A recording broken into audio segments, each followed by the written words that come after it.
Une nouvelle année scolaire, une nouvelle année universitaire en effet, mais placée sous de bien meilleurs auspices, puisque nous faisons enfin une rentrée en présentiel, ce qui n'était pas le cas depuis 1 an et demi, bien entendu. Tout le monde est présent, à commencer par notre premier partenaire, l'un de notre premiers partenaires, la mairie de Saint-Claude, fidèle au poste, qui nous accompagne constamment, qui nous a toujours soutenus et qui est dans une démarche évidemment d'intégration de ces primo-entrants et bien entendu favoriser leur intégration et aussi leur réussite universitaire.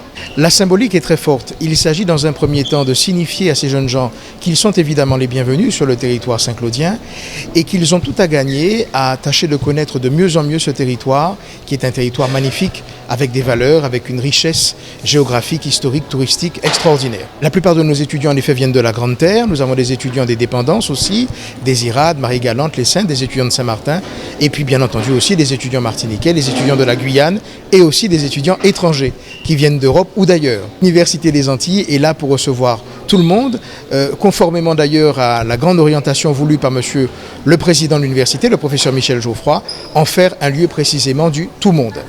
Je crois que les chiffres sont là, les chiffres sont suffisamment éloquents. Le campus de Saint-Claude a débuté avec, me semble-t-il, un peu moins de 80 étudiants.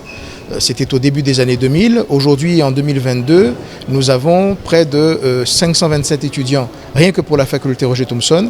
Le même chiffre à peu près pour l'UIT, ce qui fait 1000 étudiants sur le campus. C'est une belle réussite en tout cas. Nous sommes aux côtés des étudiants, des jeunes de Saint-Claude et puis là maintenant nous sommes en train d'intégrer les étudiants de la faculté Roger Thomson. Donc nous sommes là pour aider tout le monde.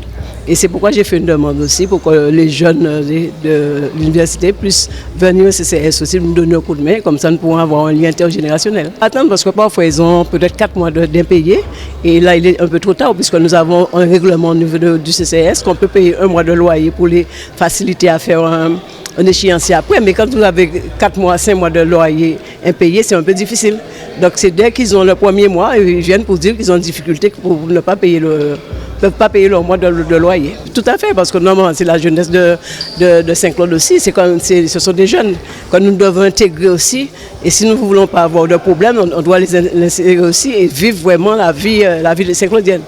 Saint-Claude, la ville de santé, la ville de bien-être, mais aussi une ville universitaire. Aujourd'hui, plus de 400 étudiants ont fait leur entrée universitaire à la faculté Roger Thomson et à l'UIT de Saint-Claude.